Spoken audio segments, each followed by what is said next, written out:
അപ്പോൾ ഇവിടെ വന്ന് നൈസായിട്ട് ഡ്രസ്സിലായിട്ട് മൂഞ്ചി. അതായത് ഇവിടെ വന്നു കഴിഞ്ഞപ്പോൾ ഒന്നാമത് ടിക്കറ്റ് അവൈലബിൾ അല്ല, പിന്നെ അല്ലാണ്ട് വീഡിയോഗ്രാഫിയും ഫോട്ടോഗ്രാഫിയും കാര്യങ്ങളും അവർ അലോ ചെയ്യില്ല. അപ്പോൾ നമ്മളിപ്പോൾ ക്യാമറയും കൊണ്ട് കയറിയാൽ അകത്ത് എടുക്കാൻ പറ്റുമോയെന്നും അറിയില്ല. അങ്ങനെ എടുത്താലും അവർ ചിലപ്പോൾ സമ്മതിക്കാനും ചാൻസ് ഇല്ല. അപ്പോൾ അത് കാരണം ഞാൻ നാളത്തേക്കുള്ള ടിക്കറ്റ് നോക്കിയപ്പോഴുള്ളത് ഞാൻ പോണ ദിവസം വരെ ഫുള്ളാണ്. അപ്പോൾ ഇവിടെ കയറാൻ പറ്റില്ലെന്ന് ഉറപ്പായി. കഴിഞ്ഞ ദിവസം ഇപ്പോൾ വന്ന നമ്മുടെ ഒരു ഫ്രണ്ട് അടുത്ത് വന്നെന്ന് പറഞ്ഞിട്ടില്ല, അവൻ വന്നപ്പോഴും ഫുള്ളായിരുന്നു, ഒന്നും അവൈലബിൾ ആയിരുന്നില്ലെന്നാണ് പറഞ്ഞത്. അപ്പം ഞാൻ ചെറിയ മഴയും കാര്യങ്ങളൊക്കെ ഉള്ളത് കൊണ്ടാണ് നൈസായിട്ട് ഇതിനുള്ള പരിപാടിക്ക് കയറാം, ബോട്ടിങ് പിന്നത്തേക്ക് മാറ്റി വയ്ക്കാമെന്ന് വിചാരിച്ചത്. പക്ഷെ ഇപ്പോൾ ആ പരിപാടി എന്തായാലും അവൈലബിൾ ആയിരിക്കില്ല. സോ ഇതുള്ളത് ഇപ്പോൾ അവിടെ നിന്നായിരുന്നു ഞാനിപ്പോൾ കാണിച്ചു തന്നല്ലോ എൻട്രൻസ് കാര്യങ്ങൾ. ഇത് ഇവിടെ നിന്നുള്ള അവരുടെ മ്യൂസിയം കാര്യങ്ങളാണ്. ഇതാണ് ആങ്ഫ്രാങ്കിൻ്റെ വീടെന്ന് പറയുന്നത്. ഈ കാണുന്ന ഈ ബിൽഡിംഗ് ആണ് കേട്ടോ, കണ്ടത് അവിടെ എഴുതി വെച്ചിട്ടുമുണ്ട്.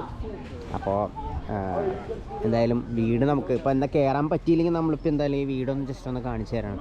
കാര്യം ടിക്കറ്റ്സൊക്കെ ഫുള്ളാണ് അടുത്ത 1-ാം തീയതി വരെ. അപ്പോൾ ആൾക്കാരൊക്കെ വന്ന് ഇവിടെ നിന്ന് നല്ല രീതിയിൽ ഫോട്ടോ എടുക്കുന്നുണ്ട്. അപ്പോൾ ആങ്ഫ്രാങ്കിനെ കുറിച്ച് അറിയാത്തവരായിട്ട് ആരും ഉണ്ടാവുമെന്ന് എനിക്ക് തോന്നുന്നില്ല. ആ കൊച്ചിൻ്റെ ഒരു ചരിത്രം കാര്യങ്ങൾ ഇവിടേക്കൊക്കെ ഒരു വിസിറ്റ് ഉള്ളവർ ഇത് എന്തായാലും കാണണമെന്ന് ഉറപ്പുണ്ടെങ്കിൽ നിങ്ങൾ അവിടെ നിന്നൊക്കെ പോരുന്നതിന് മുമ്പായിട്ട് ഒരു കൺഫേം ഒക്കെ ആയി കഴിഞ്ഞ് കഴിയുമ്പോൾ ഇവിടുത്തെ ടിക്കറ്റ് ഓൺലൈൻ ഇവരുടെ ചെക്ക് ചെയ്യാൻ പറ്റും. ഇവരുടെ സൈറ്റ് ഉണ്ട്, ആങ്ഫ്രൈൻ എന്ന് പറഞ്ഞാൽ അവരുടെ ആ വെബ്സൈറ്റ് ഉണ്ട്. അപ്പോൾ ആ വെബ്സൈറ്റിൽ വേണമെങ്കിൽ കയറി നിങ്ങൾക്ക് ബുക്ക് ചെയ്യണമെങ്കിൽ ബുക്ക് ചെയ്യട്ടെ. ഞാൻ വേണമെങ്കിൽ ഡിസ്ക്രിപ്ഷനിൽ കൊടുത്തേക്കാം ലിങ്ക്. അപ്പോൾ അതുവഴി ബുക്ക് ചെയ്ത് കഴിഞ്ഞാൽ ചിലപ്പോൾ നിങ്ങൾക്ക് ഇവിടെ വരുമ്പോൾ ചിലപ്പോൾ കറക്റ്റ് ടൈമിന് നിങ്ങൾക്ക് പ്ലാൻ ചെയ്ത് കയറാൻ പറ്റും. ഞാൻ വന്നപ്പോൾ അത് ചെയ്യാഞ്ഞതാണ് ഏറ്റവും വലിയ കിട്ടിയ അബദ്ധം. അകത്ത് കയറാൻ പറ്റാത്തതുകൊണ്ട് അവിടെ വന്ന ആൾക്കാരെല്ലാവരും ഫോട്ടോ എടുത്തിട്ട് എല്ലാവരും പോകണ്ട. പിന്നെ അതേപോലെ തന്നെ ഇവിടെ ഒരു ക്രൂയിസ് ഇവിടുത്തെ കനാലിൽ കൂടി ഇവിടുത്തെ ഡാമിൽ കൂടി പോകാനായിട്ടൊരെണ്ണം റെഡി ആയിട്ടിട്ടുണ്ട്.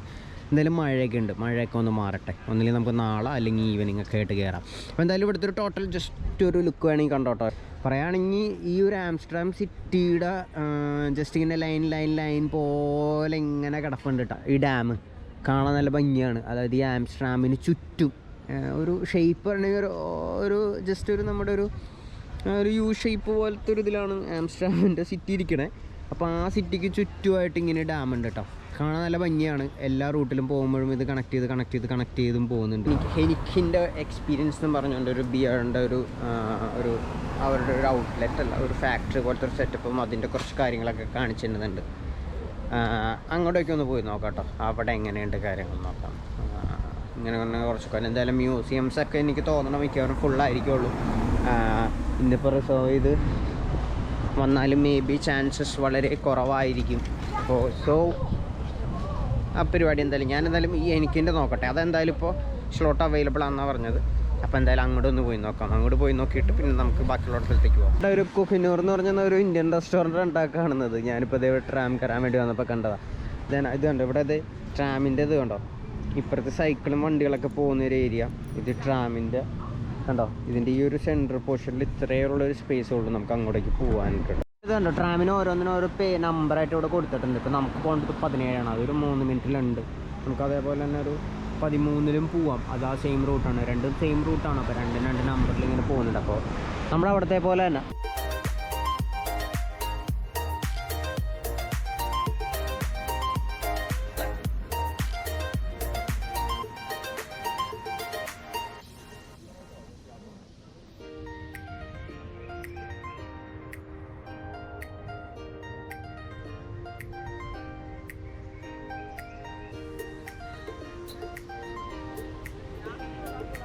അത് നമ്മളിത് ഹൈനക്കിൻ്റെ ഔട്ട്ലെറ്റിൻ്റെ അവിടെ വന്നേക്കാണ്.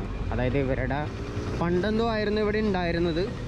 ഇപ്പോൾ ഇവരിവിടെ നിന്ന് ടോട്ടലി വേറെ എവിടേക്കോ മാറിയിട്ടുണ്ട്. ബട്ട് അത് ഇപ്പോൾ ഇവിടെ ഇവരുടെ പരിപാടീസ് എന്ന് വെച്ച് കഴിഞ്ഞാൽ എക്സിബിഷനായിട്ട് ആൾക്കാരെ കയറ്റുക, കാണിച്ചു കൊടുക്കുക, അങ്ങനെയുള്ള കുറച്ച് ഇതൊക്കെയാണ്. എങ്ങനെ ആയിരുന്നു എന്നൊക്കെ ഉള്ളത് കണ്ട. ഇപ്പോൾ അവിടെ നിന്ന് തന്നെ ഒരു ഔട്ടറിൽ നിന്ന് തന്നെ നമുക്ക് ചെറിയൊരു വ്യൂ കാണാം എങ്ങനെയാണെന്നുള്ളത്. അപ്പോൾ എന്തായാലും നമുക്കത് പോയി നോക്കാം. മ്യൂസിയം ഒക്കെ നമുക്കത് ഇപ്പോൾ തൽക്കാലം കാണാൻ പറ്റാത്ത സ്ഥിതിക്ക് എന്തായാലും ഇതൊന്ന് കയറി കണ്ടുനോക്കാം. ഒരു 3D 4D ഷോസൊക്കെ ഉണ്ടെന്ന് പറയുന്നുണ്ട്. നമുക്ക് അതും കൂടി ജസ്റ്റ് ഒന്ന് കണ്ടുനോക്കാം, എങ്ങനെയുണ്ടെന്ന് നമുക്കൊന്ന് കണ്ടറിയാലോ. അപ്പോൾ ഹൈനിക്കിൻ്റെ ഔട്ട്ലെറ്റ് കാണാത്തവരാണെങ്കിൽ ഔട്ട്ലെറ്റ് ഇതിൻ്റെ ഒരു മേക്കിംഗ് ഒരു യൂണിറ്റ് ആയിരുന്നു. ഇപ്പോൾ എല്ലാവരും ഓൾമോസ്റ്റ് ഓൺലൈൻ ടിക്കറ്റ് സർവീസുകളും ഉള്ളോട്ടോ. അപ്പോൾ ഇവിടെയും ടിക്കറ്റ് അവൈലബിൾ ആയിരുന്നു. അപ്പോൾ സ്കാൻ ചെയ്തപ്പോൾ ഞാൻ കയറി. ഇത് 19 സംതിങ്ങിൻ്റെ അടുത്താണ് വരുന്നത്. അപ്പോൾ അതേനാ ഞാനും ബുക്ക് ചെയ്തെടുത്തിട്ടുണ്ട്. ഇനിയിപ്പോൾ ഡൗൺലോഡ് ചെയ്തെടുത്ത ഫോം കാണിച്ചിട്ട് എങ്ങനെയാണെന്നുള്ളതനുസരിച്ചിട്ട് നമുക്ക് കയറാം. നമുക്ക് വീഡിയോ ഷൂട്ട് ചെയ്യാം, മറ്റോടത്ത് പോലെയല്ല. അപ്പോൾ അതുകൊണ്ട് എന്തായാലും കയറാണ്. എങ്ങനെയാണെന്നുള്ള കാര്യം നമുക്ക് നോക്കാമല്ലോ. എന്തായാലും ഇപ്പോൾ ഇവിടെ വന്ന് നിന്നില്ല, ടിക്കറ്റ് തന്നെ നമ്മൾ എടുത്തിട്ടുണ്ട്. എന്തായാലും അത് നമുക്കൊന്ന് കാണിച്ചു കൊടുക്കാം. Hello. Hello. You have ticket? Yeah, I've been. What time? It's a 4 o'clock. 4 o'clock, very good. You have ticket? What time? 16? 16? Yeah, 4 o'clock. Yes. 4 o'clock. Yes, okay. 1 minute. Yeah, it's okay. Thank you. Yeah. For you, when you go inside, please don't forget to sanitize the hands. അവർ നമുക്കൊരു ബാൻഡൊക്കെ തന്നുണ്ട് കേട്ടോ. അപ്പോൾ hand sanitise ചെയ്തിട്ട് അങ്ങോട്ടേക്ക് അവർ കയറ്റുന്നുള്ളൂ.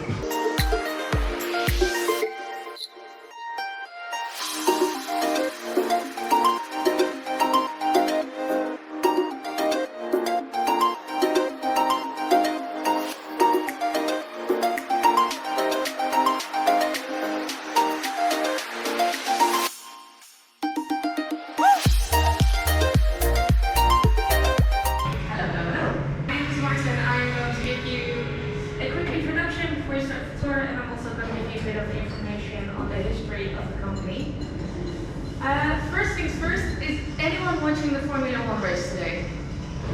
No. Not a single person. No one has an update for me. Oh, that's just heartbreaking. Okay, never mind. I'll go back to Heineken then. First things first, do you know, second. Do you all have your wristbands with the 2 tokens on them? As you can see in these photos, in the beginning Heineken didn't bottle its own beer. What they would do, they would fill barrels of beer and then they would sell the barrels to local agents, and the local agents would then bottle the beer and distribute the beer. But as you can imagine, because there were many different distributors, there were many different bottles, so different colors, different shapes. There wasn't one easily recognizable Heineken bottle.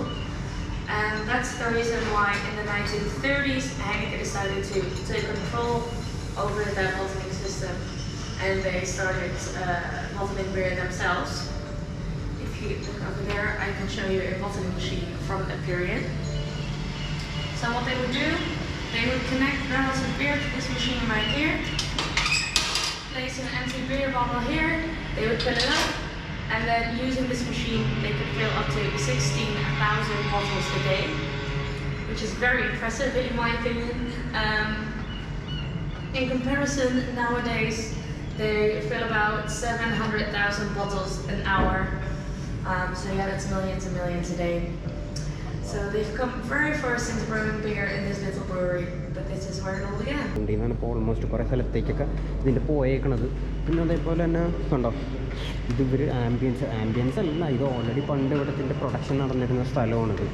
അപ്പോൾ ഇതൊരു famous ആയിട്ടുള്ള ഒരു ബ്രാൻഡാണ്, കാര്യം എല്ലാവർക്കും അറിയാമല്ലോ. കുറവുണ്ട് എന്തോരം ക്ലിയർ ആവുണ്ടെന്ന് എനിക്കറിയില്ല, ബട്ട് ഇവിടെ ഇതിന് ഉപയോഗിച്ചിരുന്ന ഓരോ കാര്യങ്ങളാണ് കേട്ടോ. ഓരോ കാലഘട്ടത്തിലുള്ള ലോഗോസും കാര്യങ്ങളാണ് ഈ സാധനം. ഓരോ കാലഘട്ടത്തിലും ഓരോ അവരുടെ ബോട്ടിൽസ് എങ്ങനെയായിരുന്നു. ഇതൊരു 1870s അതായത് 1870s ആ ഒരു മോഡലാണിത്. ഇതൊരു 1900 ആ ഒരു ടൈമുകളിൽ, ഇത് 930 ടൈമുകളിലുള്ള ബോട്ടിലാണ്. ഇതൊക്കെ കണ്ടിട്ടുണ്ടോയെന്നറിയില്ല, അപ്പോൾ കാണാത്തവർക്ക് വേണ്ടിയിട്ടാണ് ഈ സാധനം. ഇതൊരു 1955 അതേപോലെ ഒരു 1984 ടൈമിലുള്ള ഒരു മോഡൽ, ഒരു ഇതാണ്ടായി അവരുടെ അന്നത്തെ മോഡൽ ബോട്ടിൽ. ഇത് വന്നപ്പോൾ 94 ഇതിപ്പോൾ ലേറ്റസ്റ്റ് ഇപ്പോൾ എല്ലാവരും കണ്ടുകൊണ്ടിരിക്കുന്ന ബോട്ടിലാണ്. ഇപ്പോൾ ലേറ്റസ്റ്റ് ഇപ്പോൾ ഈ ഒരു മോഡലിലാണ്. നാട്ടിലെങ്ങനെയാണെന്ന് എനിക്കറിയില്ല, പക്ഷെ ഇവിടെ വരുന്നത് ഈ ഒരു മോഡൽ ബോട്ടിൽസ് ആണ് ഇവിടെ ഉള്ളത്.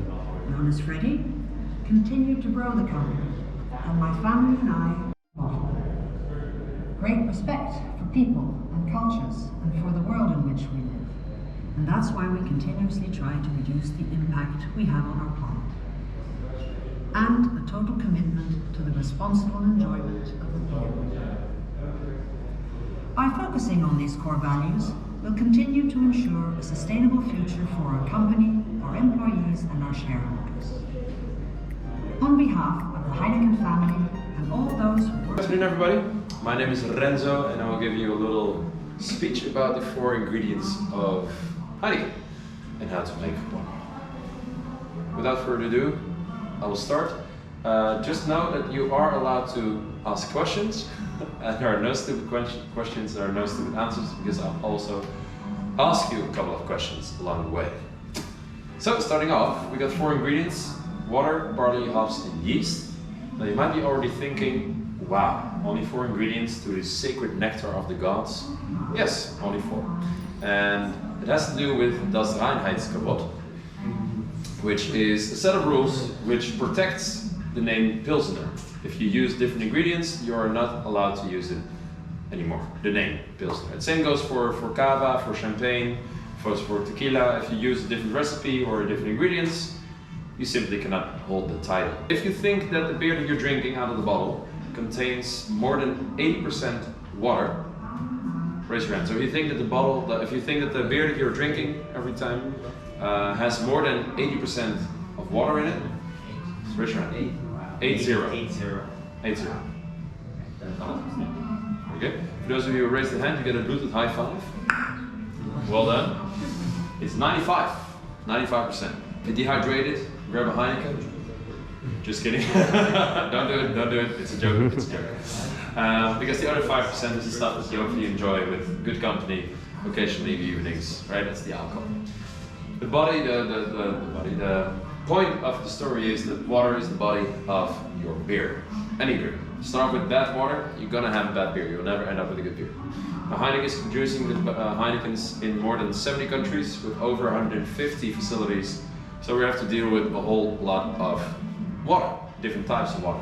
And unfortunately for us, there's not one magic spade which can yield us a magic well with the same taste and flavor. And so we need to purify the water that's local to our breweries. So we do that through reverse osmosis. You can leave some minerals behind, and therefore you can flavor it up to your likings.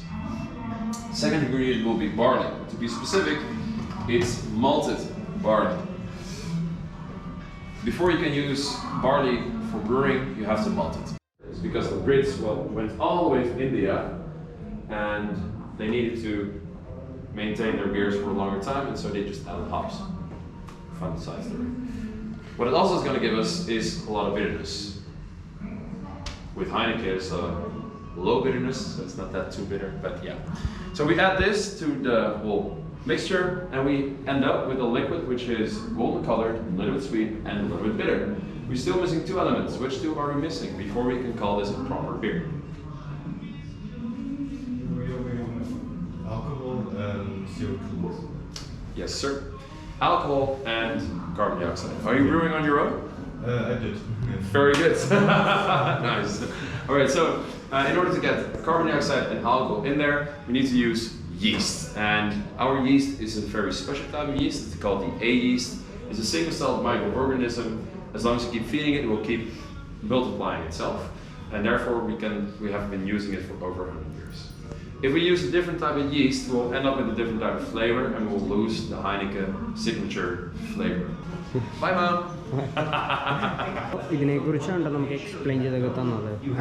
അത്യാവശ്യം ഹെനിക്കനിൽ use ചെയ്യേണ്ട 4 ingredient ഒരു steps ആയിരുന്നു. അതായത് water, barley, പിന്നെ hops എന്ന് പറഞ്ഞു കഴിഞ്ഞാൽ barley മനസ്സിലായല്ലോ. പിന്നെ നമ്മുടെ ഹോപ്സ് എന്ന് പറഞ്ഞു കഴിഞ്ഞാൽ ഇപ്പോൾ ഈ കാണുന്നതാണ്. അതായത് ഈ ബാക്ടീരിയയും കാര്യങ്ങളൊക്കെ അതിൽ നിന്ന് പോകാൻ വേണ്ടിയാണ് ഈ ഹോപ്സ് യൂസ് ചെയ്യുന്നത്. പിന്നെ ലാസ്റ്റ് വൺ ഇത് ജസ്റ്റ് ഒരു ടോട്ടൽ ഇവർ പറയുന്നത് ഒരു 21 ഡേയ്സ്, ഇവിടുത്തെ ഒരു ഇത് വെച്ചിട്ട് 21 ഡേയ്സ് കൊണ്ട് നമുക്കിത് കംപ്ലീറ്റ് ചെയ്യുമെന്നാണ് പറഞ്ഞത്. അപ്പോൾ പുള്ളി നമുക്ക് പറഞ്ഞു തന്ന പുള്ളിയുടെ പേര് റൈനോസ് എന്നാണ്. ഓക്കെ, അപ്പോൾ നമുക്ക് എന്തായാലും അടുത്ത നെക്സ്റ്റ് ഇതിലേക്ക് പോവാം. അവിടെ പോയിട്ട് നമുക്ക് എന്താണ് കാര്യങ്ങൾ എന്നുള്ളതും കൂടി നോക്കാം. ഓക്കെ, തന്നെ നെക്സ്റ്റ് ഇനിയിപ്പോൾ ഫുള്ള് ഇതാണ് കേട്ടോ. ഇവിടെ ഫുള്ള് ഇനിയിപ്പോൾ ഇതിൻ്റെ മേക്കിങ്ങിനും പ്രോസസ്സിങ്ങിനും നടക്കുന്ന കുറേ യൂണിറ്റ്സും കാര്യങ്ങളൊക്കെയാണ് കേട്ടോ ഇവിടെ കാണുന്നത്. അപ്പോൾ നമുക്കിനിയിപ്പോൾ അങ്ങോട്ട് ചെന്ന് കഴിഞ്ഞ് കഴിയുമ്പോൾ അവരെന്താണെന്നുള്ളത് പറഞ്ഞു തരും, കറക്റ്റ് ഡീറ്റെയിൽ ആയിട്ടുള്ളത്. എന്തായാലും നമ്മൾ പരമാവധി കുറേ ഫോട്ടോസും കാര്യങ്ങളൊക്കെ ഇവിടെ എടുക്കുന്നുണ്ട്. അപ്പോൾ അത് നമുക്കിതിൻ്റെ ഒപ്പം ഇൻക്ലൂഡ് ചെയ്ത് കാണിച്ചു തരാം. ഇത് കണ്ടോ, ഇതിപ്പോൾ ഇതിൻ്റെ അകത്ത് ഇതിൻ്റെ മിക്സിങ് പരിപാടികളൊക്കെ തന്നിരുന്ന ഒരു ഏരിയ ആണ് കേട്ടോ. എത്രത്തോളം വെളിച്ചമുള്ളതുകൊണ്ട് കിട്ടേണ്ടതെന്ന് അറിയില്ല. മിക്സിങ്ങിൽ ഇത്രയും യൂണിറ്റ്സ് ഇവിടെ ഉണ്ട് കേട്ടോ.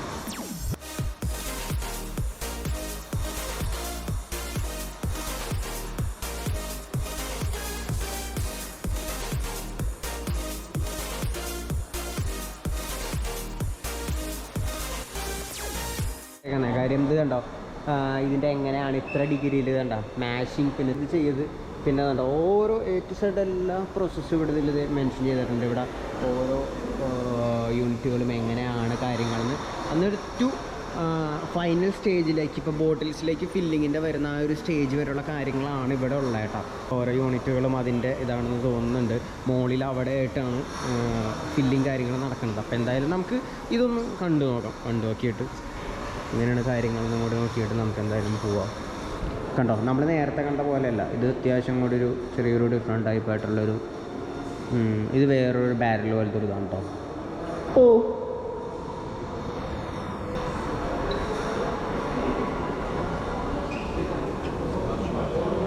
പിന്നെ ഇവർ ഇവിടുത്തെ കണ്ടോ, അത് ഓരോ ടേസ്റ്റിങ്ങിന് വെച്ചിട്ടുണ്ട്.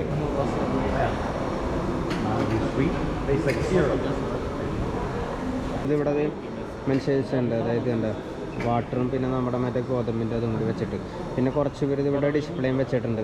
വെള്ളവും നമ്മുടെ ബാർലിയും കൂടി അതായത് ഹീറ്റ് ചെയ്തിട്ട് അത് ഫിൽറ്റർ ചെയ്ത് വെക്കണതാണ് കേട്ടോ. അപ്പോൾ അതിൻ്റെ ടേസ്റ്റ് എന്താണെന്നുള്ളതാണ്. ഇത് ഫൈനൽ സ്റ്റേജിലുള്ളതല്ല. അപ്പോൾ അതിന് ചിലപ്പോൾ ഒരു ബിയറിൻ്റെ ഒരു എഫക്റ്റ് വന്നിട്ടുണ്ടാവില്ല, കാര്യം ഫൈനൽ സ്റ്റേജിൽ വരാത്തതാണ്. അപ്പോൾ അത് ജസ്റ്റ് ഒന്ന് ഫിൽറ്റർ ചെയ്ത് അതിനെ ഹീറ്റ് ചെയ്ത് ഫിൽറ്റർ ചെയ്ത് എടുത്തേക്കണതാണ്, അതായത് വെള്ളവും പാർലിയും തമ്മിൽ. അപ്പോൾ ഫൈനൽ സ്റ്റേജിലാവണേക്ക് മുമ്പുള്ളതാണ്, അത് ഒരു ടേസ്റ്റ് ചെയ്യാൻ വേണ്ടിയിട്ട് വെച്ചിട്ടുണ്ട്. അതേപോലെ തന്നെ ഇത് ഒരു വേറൊരു മോഡൽ ഇത് തന്നെയാണ് കേട്ടോ. ഇതിപ്പോൾ ഓരോ ഫിൽറ്ററിങ് നടന്ന് വരുന്ന ഒരു യൂണിറ്റ് കാര്യങ്ങളൊക്കെ ഉണ്ടോ. പിന്നെ ഇതേന ഇവിടെ ഇവർ യൂസ് ചെയ്തിരുന്ന ഒരു അളവിൻ്റെ ഒരു മെഷർമെൻറ്റിൻ്റെ കാര്യങ്ങളും പിന്നെ മിക്സ് ചെയ്യാനുണ്ടായിട്ടുണ്ടായിരുന്ന കാര്യങ്ങളൊക്കെ ആണ് ഇവിടെ തന്നെ കൂടുതലുള്ളത്. നെക്സ്റ്റ് നേരെ മുകളിലേക്കാണ് കേട്ടോ കൂടുതലും വന്നേക്കുന്നത്. ഇവിടെ എന്താണെന്ന് അറിയില്ല. ഹെനിക്കൻ ഇവിടെ പിന്നെ തന്നെ ഓരോ കാര്യങ്ങളുണ്ട് മെൻഷൻ ചെയ്തേക്കണത്. അതായത് ഹെനിക്കൻ ഫസ്റ്റ് നോർത്ത് അമേരിക്കയിലേക്ക് ഇമ്പോർട്ട് ചെയ്ത കാര്യങ്ങളും പിന്നെ അവരുടെ എംപ്ലോയി കാര്യങ്ങളും പെർസെൻറ്റേജ് ഓഫ് കാര്യങ്ങളുടെയും അവരുടെ ചെറിയൊരു ഹിസ്റ്ററി കാര്യങ്ങളൊക്കെ തന്നെയാണ് ഇത് വെച്ചേക്കുന്നത്. ഇവിടെ കണ്ട ഒരു പ്രോസസ്സ് ഇവിടെ ഉണ്ട് കേട്ടോ. അതായത് ഫസ്റ്റ് ഇതിൽ പ്രോസസ്സ് ചെയ്യുന്ന പ്യൂരിഫൈ അതായത് വാട്ടർ പ്യൂരിഫൈ ചെയ്തിട്ട് പിന്നെ ബാർലിനെ മെൽറ്റ് ചെയ്തിട്ട് അതിനവർ മാഷ് ചെയ്യും. അതാണ് ഫസ്റ്റ് സ്റ്റെപ്പിൽ വരുന്നത്. സെക്കൻഡ് സ്റ്റെപ്പ് വരുമ്പോൾ അത് 38 ഡിഗ്രിയിൽ അതിനെ അവരത് ഹീറ്റ് ചെയ്തിട്ട് ഒരു കാര്യങ്ങളൊക്കെ ചെയ്യുന്നു. പിന്നെ അത് കഴിഞ്ഞ് separating the liquid from the മാഷ്.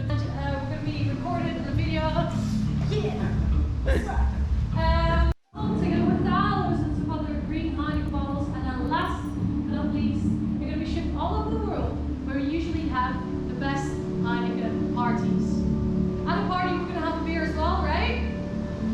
You're probably excited for a beer, right? Have a ride. It's going to be fun. ഇപ്പോൾ കയറുമ്പോൾ കണ്ടോ ഫസ്റ്റ് ഇതിൽ ബാഡ്ജിൽ 2 എണ്ണത്തിൽ ഒരെണ്ണം ഇവർക്ക് കൊടുക്കണം കേട്ടോ. All right.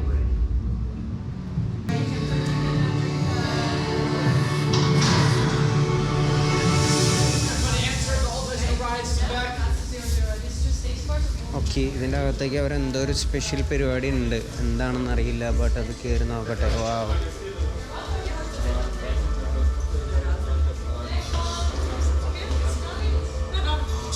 Welcome in the kennel. You are about to experience the famous Heineken brewing process from the inside.